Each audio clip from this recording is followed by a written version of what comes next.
I always thought my sister, Lauren, had a talent for turning every situation into a soap opera. Growing up, she was the golden child, the one who excelled in school, charmed everyone she met, and seemed destined for greatness. I, on the other hand, was the quieter sibling. While she was performing in school plays or showing off her debate trophies, I was in the background, studying or working odd jobs to save for college. Fast forward 20 years, and the dynamic hadn't changed much.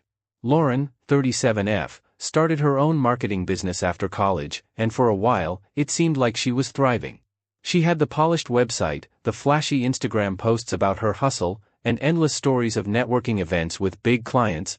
Meanwhile, I, 34F, stuck with a stable career in finance, choosing security over risk.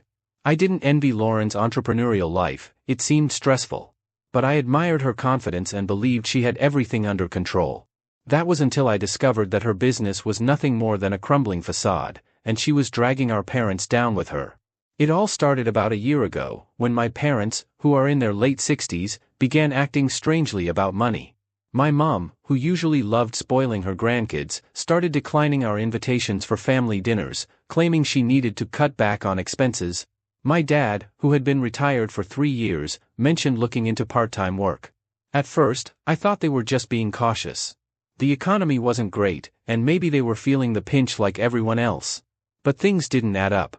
They'd always been frugal, and my dad's pension, combined with their savings, should have kept them comfortable. Then came the bombshell. Over coffee one weekend, my mom let it slip that they had co-signed a massive loan for Lauren's business. She was desperate, Mom said, her voice trembling. She said she'd lose everything if we didn't help. I was floored. How much are we talking about? Mom hesitated before whispering, $200,000. My heart sank. I couldn't believe it. That wasn't just a loan, it was my parents' entire nest egg. I immediately confronted Lauren. She was defensive at first, insisting that her business was on the brink of a major breakthrough and that the loan was an investment in the family's future. It's not just about me, she said, flipping her hair like she always did when she wanted to appear confident. Once the business takes off, I'll be able to pay Mom and Dad back and then some. We'll all benefit. But when I pressed her for details, revenue, clients, or even a basic timeline, she got vague. It didn't take long for me to realize that her business was barely surviving. Her so-called big clients were a couple of small local companies who weren't paying her on time, and her expenses were out of control. You've put their retirement on the line, I said, my voice shaking. What were you thinking? She rolled her eyes. They wanted to help. It's not like I forced them. Over the next few months, things spiraled. The payments on the loan became unmanageable, and my parents were forced to dip into their remaining savings. They even started talking about selling their house, the home they'd lived in for 35 years, to cover the debt. Every time I tried to bring this up with Lauren, she brushed it off. She insisted that she was just a few months away from landing a huge client that would solve everything. But months turned into more months, and nothing changed. Meanwhile, my mom started losing sleep, and my dad, who had always been a proud and independent man, seemed to shrink into himself. Seeing them like this broke my heart. One evening, Lauren showed up at my house unannounced. She looked frazzled, her usual polished exterior crumbling. I need your help, she said, sitting down at my kitchen table. I braced myself. What now? I'm behind on payroll, she admitted. If I don't pay my staff by the end of the week, they'll walk, and I'll lose the business. I just need $20,000 to get through the month. I stared at her, stunned. You've already dragged Mom and Dad into this mess. And now you're asking me to bail you out? She looked offended. It's not just for me, it's for the family. If the business fails, Mom and Dad will lose everything. And whose fault is that? I shot back. She started crying, saying she was under immense pressure and didn't know what else to do. But I couldn't shake the feeling that she wasn't taking responsibility for her actions. She wanted me to clean up her mess without addressing the root of the problem. After Lauren left, I went to see my parents. I needed to understand why they had agreed to co-sign such a massive loan in the first place. She was desperate, Mom said again, her voice heavy with guilt. And she promised us she'd pay it back quickly. We just wanted to help her. And now you're risking your home, I said, trying to keep my frustration in check. What happens if she can't pay it back? What's your backup plan?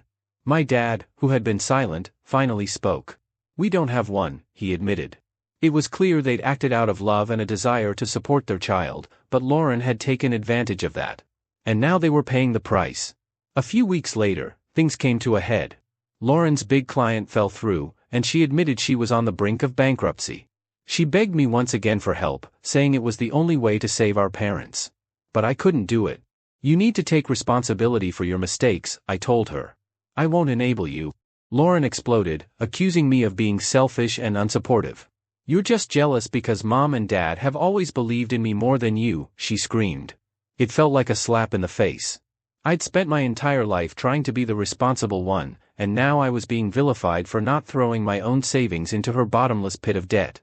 Update 1: It's been a month since I told Lauren I wouldn't give her the money, and the fallout has been worse than I imagined. Instead of reflecting on her choices, Lauren has gone on a full-blown smear campaign against me. My parents, caught in the middle, are torn between supporting her and acknowledging the reality of the situation. Lauren has been telling anyone who will listen that I've abandoned the family. According to her, I'm heartless for not stepping in to save our parents when they're on the verge of losing everything. She's conveniently left out the part where she's the one who created this mess. I started getting calls from extended family members, uncles, cousins, even a family friend I hadn't spoken to in years. They all said the same thing.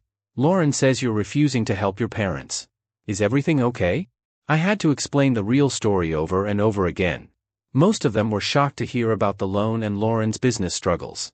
A few tried to push the family comes first angle, but once I laid out how much my parents had already sacrificed for Lauren, they backed off.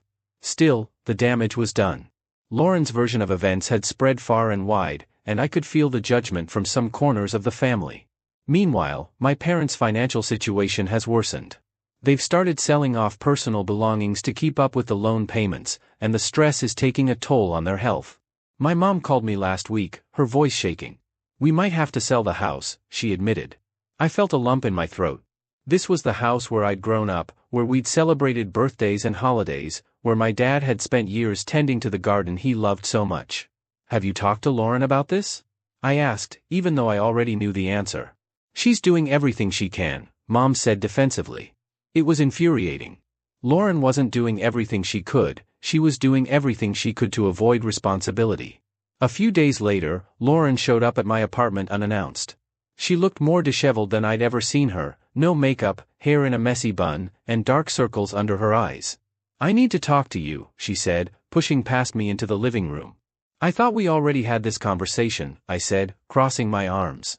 She ignored me and launched into a sob story about how the stress was killing her and how she didn't know what else to do. Then she dropped the bombshell. I need you to co-sign a new loan for me. I stared at her, stunned. Are you serious? After everything that's happened, you think I'm going to put myself on the line for you? She started crying, but I wasn't moved. Lauren, you've already destroyed Mom and Dad's finances. I'm not going to let you do the same to me. Her tears turned to anger. Fine, she snapped. But when Mom and Dad lose the house, that'll be on you. After Lauren stormed out, I called my parents to let them know what had happened. To my surprise, my dad, who rarely spoke out against Lauren, sided with me. She shouldn't have asked you for that, he said quietly. We're already in this mess because we wanted to help her. It was the first time I'd heard him acknowledge that Lauren was at fault. I felt a flicker of hope that maybe things could change. But my mom, as usual, defended Lauren. She's trying her best, she insisted. She's just under so much pressure. I couldn't hold back anymore. Mom, when are you going to stop enabling her? She's never going to take responsibility as long as you keep making excuses for her. There was a long silence before she replied, You don't understand what it's like to see your child struggling. And what about me? I asked. Don't I matter? Or is Lauren the only one who gets to be your priority? She hung up without answering. At this point, I realized I couldn't just sit back and hope for the best. I started looking into legal options to protect my parents. I spoke with a financial advisor and an attorney, who both confirmed my worst fears. If Lauren defaulted on the loan, my parents would lose everything. The attorney suggested that my parents could potentially negotiate with the bank to restructure the loan or declare bankruptcy as a last resort. But both options would require them to admit that Lauren's business was a lost cause, something I wasn't sure they were ready to do. I decided to have one last conversation with Lauren. I asked her to meet me at a coffee shop, hoping a neutral setting might keep things civil. When she arrived, she looked defensive, like she was already preparing for a fight. I'm not here to argue, I said. I'm here to figure out how we can fix this. She rolled her eyes. I've already told you, I'm doing everything I can. No, you're not, I said firmly. You're avoiding responsibility and expecting everyone else to clean up your mess. It's time for you to take accountability. She scoffed. What do you want me to do? Shut down the business? Admit I failed? Yes, I said. That's exactly what you need to do. The longer you keep this going, the worse it's going to get. Her eyes filled with tears, but I didn't back down. Mom and Dad are on the verge of losing their home because of you. If you really care about them, you'll do the right thing. Update 2. It's been a month since I confronted Lauren, and things have only grown more complicated. My attempt to reason with her seemed to fall on deaf ears, and I've had to step in to try and protect my parents from her reckless behavior. Shortly after our conversation, Lauren's business officially went under. I heard about it not from her, but from one of her former employees who reached out to me on LinkedIn of all places. The message was brief but telling. I'm sorry to bother you, but I thought you should know that Lauren hasn't paid us for 2 months. She stopped responding to emails, and we're considering legal action. It turns out Lauren had been running her business on borrowed time, and borrowed money, for months. She hadn't just taken out loans, she'd also racked up a significant amount of credit card debt, maxing out multiple accounts in her name and, I later learned, even one in my mom's name. I confronted my mom about this, and she admitted that she'd let Lauren open a joint credit card years ago just in case. Now, the balance was over $15,000, and collection agencies were starting to call. With the business gone, the loan payments became even harder for my parents to manage. My dad finally agreed to meet with the financial advisor I'd suggested, but my mom was resistant. She was still clinging to the hope that Lauren would somehow turn things around. I know she's made mistakes, Mom said, but she just needs another chance. Another chance? I said, incredulous. Mom, she's had dozens of chances. You're about to lose your home because of her. That seemed to finally get through to her. With some coaxing from both me and my dad, she agreed to let the financial advisor take a closer look at their situation. The news wasn't good. The advisor said that without significant intervention, either a loan restructuring or filing for bankruptcy, my parents would likely lose their house within 6 months. When Lauren found out my parents were considering bankruptcy, she was livid. She showed up at their house unannounced, demanding to know why they were giving up. You can't just let the bank take the house, she shouted. What am I supposed to do if you lose everything? My dad, who had been remarkably patient throughout this ordeal, finally snapped. What are you supposed to do? He said, his voice rising. What about us, Lauren? We've given you everything, and you've thrown it all away. It's time for you to grow up and deal with the consequences of your actions. Lauren started crying, accusing my dad of being cruel and unsupportive. But for once, he didn't back down. I love you, Lauren, he said, but I'm done enabling you. You need to take responsibility for what you've done. The fallout from that confrontation was swift and dramatic. Lauren stopped speaking to my parents entirely, and she started leaning on other family members to rally support. Our Aunt Susan, who has always been Lauren's biggest cheerleader, called me a few days later. I can't believe you're letting this happen, she said. Your parents raised you better than to abandon your sister in her time of need. Susan, I said, struggling to stay calm, Lauren isn't the victim here. She's the reason they're in this mess. But she's family, Susan insisted. Family takes care of each other. Family doesn't steal from each other, I shot back. And family doesn't expect everyone else to clean up their messes. After that, I started hearing from other relatives, some siding with Lauren, others supporting me and my parents. The divide was stark, and it felt like the entire family was being pulled into this mess. The breaking point came last week when Lauren showed up at my apartment. She looked exhausted, her usual bravado gone. I need your help, she said quietly. I let her in, against my better judgment, and we sat down in the living room. She explained that she was being sued by her former employees for unpaid wages, and she had no way to cover the legal fees. I don't know what to do, she said, tears streaming down her face. If I lose this case, I'll have nothing. I felt a pang of sympathy, but it was quickly overshadowed by anger. Lauren, you already have nothing, I said. You've destroyed your business, ruined Mom and Dad's finances, and burned every bridge along the way. What do you expect me to do? She looked at me, desperation in her eyes. I just need a little help to get back on my feet. I shook my head. I can't help you, Lauren. Not this time. She exploded, accusing me of being heartless and selfish. You've always been jealous of me, she shouted. You've been waiting for me to fail. I stood up, trying to stay calm. This isn't about jealousy, Lauren. It's about accountability. And until you're ready to take responsibility for what you've done, I can't have you in my life." I asked her to leave, and after a few more angry words, she stormed out. It's been a few weeks since Lauren stormed out of my apartment, and the situation has escalated in ways I didn't think were possible. While my parents are finally starting to take control of their finances, Lauren has doubled down on her destructive behavior, dragging even more people into the chaos she's created. Lauren's former employees filed an official lawsuit for unpaid wages, and it seems like their case is airtight. The court papers show not only that Lauren withheld paychecks, but also that she falsified financial records to avoid detection. When I read the details, I couldn't believe how far she had gone. She reached out to me one last time before the court date, leaving a long voicemail. "I know you're still mad at me, but this is serious," she said, her voice trembling. "If I lose this case, they'll garnish my wages, or worse. Please, I'm begging you. Talk to Mom and Dad. Get them to help me." I didn't respond. My parents, meanwhile, were finally starting to see Lauren for who she really was.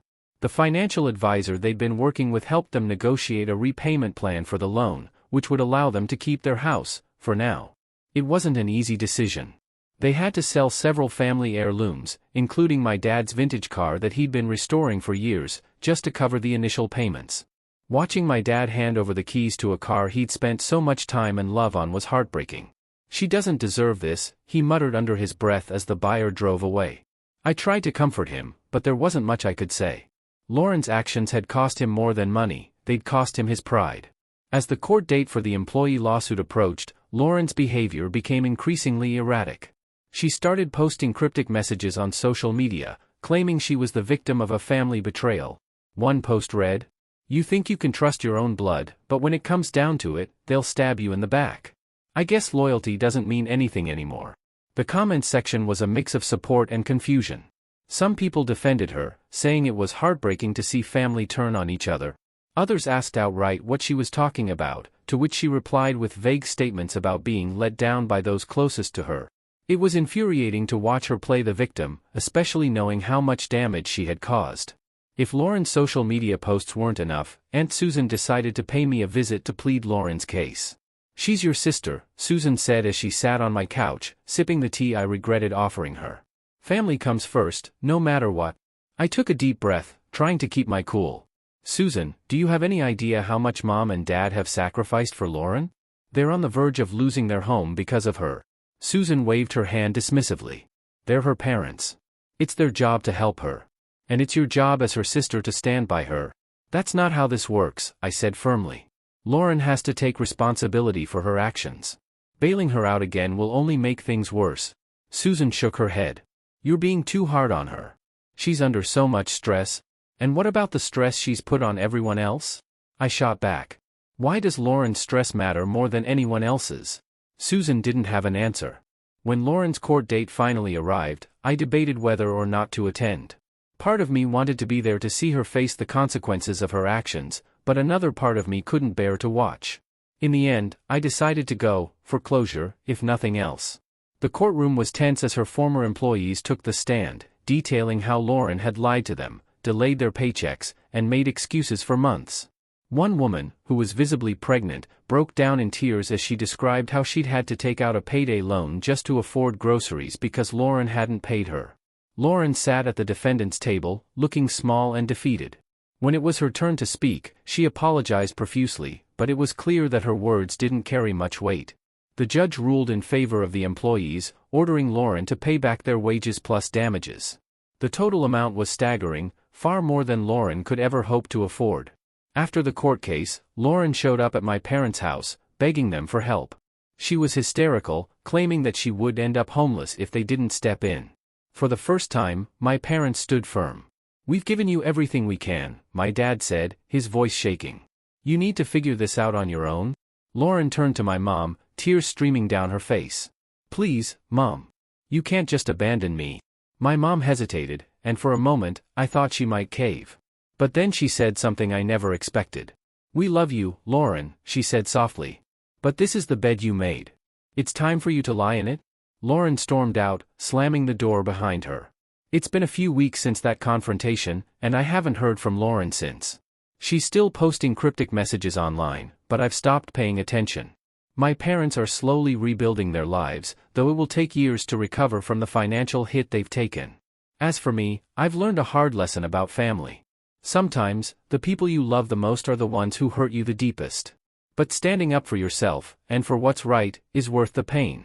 I don't know if Lauren and I will ever have a relationship again, but for now, I'm focusing on supporting my parents and protecting my own peace. TLDR, my sister ruined our parents' retirement fund by taking out a massive loan for her failing business. When I refused to bail her out, she tried to guilt-trip me and turned the family against me. After a lawsuit and a court judgment, my parents finally stood up to her, and she's now facing the consequences of her actions.